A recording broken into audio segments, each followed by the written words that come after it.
Hello, fossils. I'm probably the only fossil. These are pretty well preserved. These are corals, part of phylum Cnidaria. Pretty well preserved. And then some that I found in Texas that are very weathered. And then as far as echinoderms, and I'll do another video called Extant where I show the stuff that's still around. So here's a sea lily stalk, and these are interesting. They're kind of like a cross between a urchin and a sand dollar, which are both in the related Echinoidea. And then we have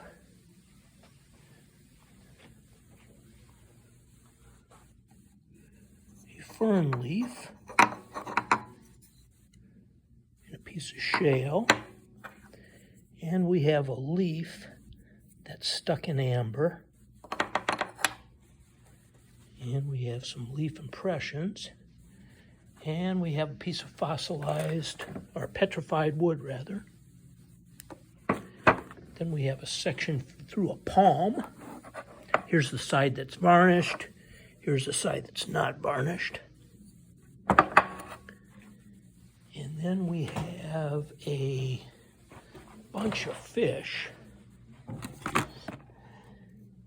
very well preserved.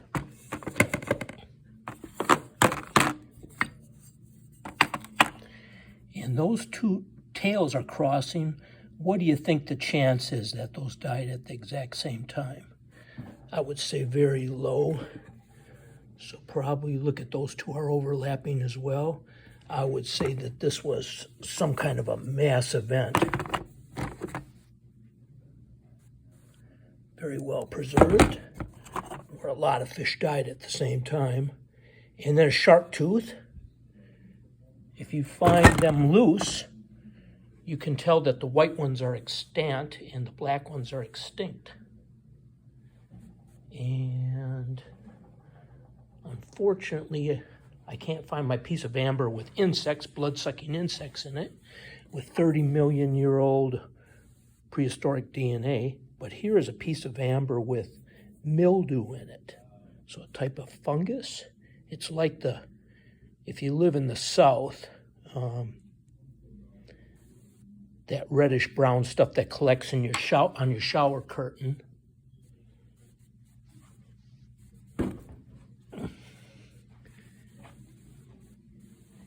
And here is a piece of dinosaur bone. So you can tell by the outside that it's bone, and you can also tell by the inside that it's bone because it's been cut with a rock saw. There is a dinosaur turd, came from a carnivore because it's missile-shaped. Here is a mosasaur tooth, and there is some plastic cast of a mosasaur jaw of a 40-foot mosasaur that was found in Onion Creek, part of Austin, Texas. This was given to me by a paleontologist. And then we move over to mollusks. And we have both molds and casts. There's a couple molds. And there's some casts, right, of different bivalves. Think oyster. And then here's a whole bunch of gastropods, think snail. You can find these really commonly in Austin, Texas. And then we have, the world's biggest snail. Friend gave me that. He found it in his yard. And then we have some ammonites. I probably have more of these that I haven't located. Sorry about that.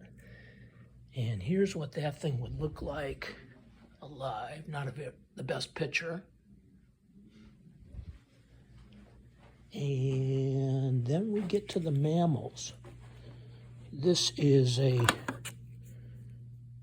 prehistoric deer jaw. The teeth are blue, which is a characteristic of Ice Age mammals. And here's a extant deer jaw for comparison.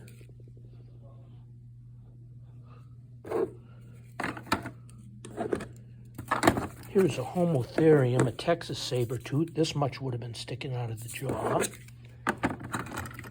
And here is Smilodon, a Texas saber-tooth. And these grooves right here, you can see it better on the other side, allowed this saber-tooth cat to feel the blood pumping in the victim's jugular vein, and very carefully the head of the pride would dispatch it with these teeth, being very careful because they're easily broken. There's a whale vertebra. Here is a Glyptodon piece of armor. You can look at my Glyptodon video. One of my Glyptodon videos has a drawing of what this thing looked like. There's what I believe is a fossilized bone. I'm not sure what from. And then we have a extinct subspecies of bison. Bison. There is the crown of the head with the horn cores. The horn cores would have a proteinaceous horn attached to it, which would be much bigger than the core. Somebody shellacked it, which didn't really do a great job of preserving it. And then I have most of the skeleton of that bison. Legs are longer in the front than the back. Shoulder blade.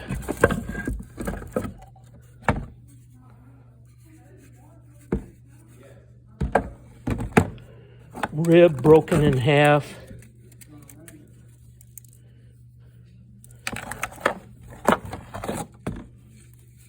And another bone, leg bone.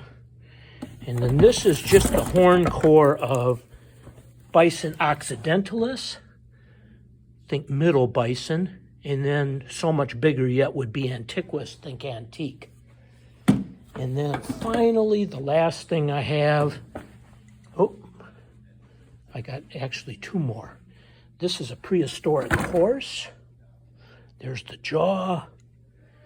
There's some bones, including the trochanter bone.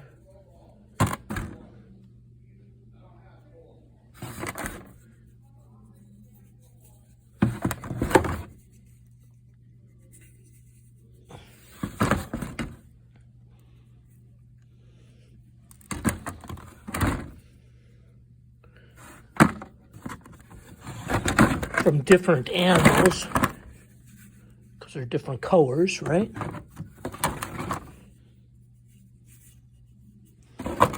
And then I think finally I have some mammoth stuff. Here's a piece of mammoth tusk, and you really need to lift this ancient ivory in order to appreciate how light it is. And this is a cast of the surface of the tooth, and then that would be that part. This is just one shard from a tooth. A tooth would be larger than this box, right? And then the paperwork that was given to this was actually dated 13,000. This right here, 13,230 years. This is a plastic cast by the same paleontologist that gave me the Homotherium and the Smilodon tooth and the mosasaur jaw. Thank you, fossils.